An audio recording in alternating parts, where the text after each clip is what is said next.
সকাল সকাল আমার বাবু বাইরেটা দেখছে, দেখেন গুড মর্নিং হয়ে গেছে আমার বাবুর। এখন বাইরের প্রকৃতি দেখছে কত সুন্দর করে আমার বাবু। বাবু কি দেখছো তুমি? সকাল হয়ে গেছে। ওরে আমি শুনে দেখো দেখো গাছপালা দেখো দেখো। সব খাওয়ার জন্য রেডি হচ্ছে রান্নাঘরে, এখন ওরা সবাই খাবে। দেখেন সব আমার পিছে পিছে আছে, সব বসে আছে খাওয়ার অপেক্ষা।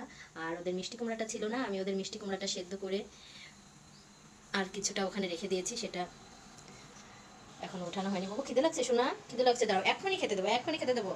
মিকি রাজা, মিকি মিকি আসো, মিকি আসো। মিকি এটা হচ্ছে আমার সব থেকে নাম্বার 1 রাজা। ও দুষ্টুমি করুক যাই করুক, ওকে ছাড়া কিন্তু কিছুই ভালো লাগে না। আমার বাসার সবাই একে একটু বেশি করে আদর করে আর কি। তো যাই হোক, আর এইগুলো তো মনে করেন যে পার্সিয়ান জাত, এগুলা হচ্ছে তেমন একটা আদর কদর বোঝে না। এরা চুপচাপ একা একা থাকতে পছন্দ করে, জাস্ট খাওয়ার সময় একটু আসে কাছে, এই আর কি। কার্লিমা, কার্লিমা খিদে লাগছে? চারুমা, আমার চারুমা। আর এমনই একটা আদরের জিনিস দেখেন, যে খাওয়ার জন্য আমার সাথে এখন রান্নাঘরে বসে আছে। খাওয়াটা হলেই কিন্তু ওরা একদম চলে যাবে ওদের বিছানায়, মানে খাওয়াও শেষ আর ঘুমানো। কত আদর লাগে এইসব। আর এই অবলা প্রাণীদের কত মানুষ দেখেন মারে, বস্তায় ভরে ফেলে দিয়ে আসে। আল্লাহ তাদের হেদায়েত করুক, যে এইসব অবলা প্রাণীর সাথে মানুষ এগুলা কিভাবে করতে পারে। আমাদের তো হয় না। এই যে এখানে আসো, এখানে আসো, এখানে আসো, সব এখানে আসো। হ্যাঁ এই যে প্লেট, প্লেট নাও, সব প্লেট নাও।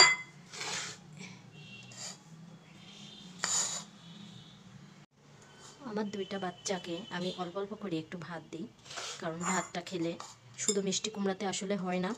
এই জন্য আমি হালকা একটু ট্রাই করি যে ওদেরকে ভাত দিব, আর এই ভাতের সঙ্গেই আমি ওদেরকে মিষ্টি কুমড়াটা দেব। দেখেন ওরা খাওয়ার জন্য একদম মানে পাগল হয়ে যায়।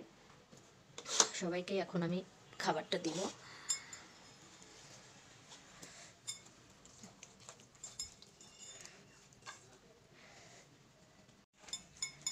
তো আমার বাচ্চাগুলো সব খাচ্ছে। দেখেন আপনার বাসায় যদি পোষা বিড়াল থাকে তাহলে আপনি এদেরকে এইভাবে ট্রাই করতে পারেন, মিষ্টি কুমড়া সেদ্ধ করে, মাছ সেদ্ধ করে তাদেরকে মাখিয়ে দিবেন। মন চাইলে একটু ভাত দিবেন সঙ্গে, না চাইলে না দিবেন।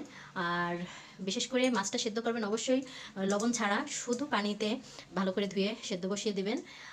এই দেখেন ওরা সব খাচ্ছে, আমি ওদেরকে খাবার দিয়েছি শুধু ক্যাট ফুড দিয়ে। যেহেতু ক্যাট ফুডটা খাওয়ানো ঠিক না, আমি খাওয়াই না, তারপরেও মাঝে মধ্যে একটু দেখা যাচ্ছে যে আমার মিষ্টি কুমড়াটার সংকট হয়ে গেলে আমি হচ্ছে তখন ক্যাট ফুডটা কাছে রাখি। সময় সময় বিশেষ মানে প্রয়োজনে আমি কাছে রাখি, যে কখন আমি বাইরে যেতে পারবো, মিষ্টি কুমড়া থাকে কি না থাকে, যার জন্য আমি হচ্ছে ক্যাট ফুডটাকে বাসায় রাখি। মাঝে মধ্যে ওদেরকে মিষ্টি কুমড়ার সাথে মাখিয়ে দিই, ওরা খুব সুন্দর রুচি সহকারে খায়।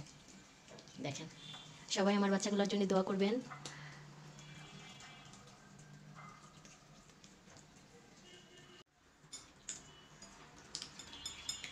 আবারও আপনাদের মাঝে নতুন এক ভিডিও নিয়ে চলে আসবো। সে পর্যন্ত সবাই ভালো থাকবেন, সুস্থ থাকবেন। আল্লাহ হাফেজ।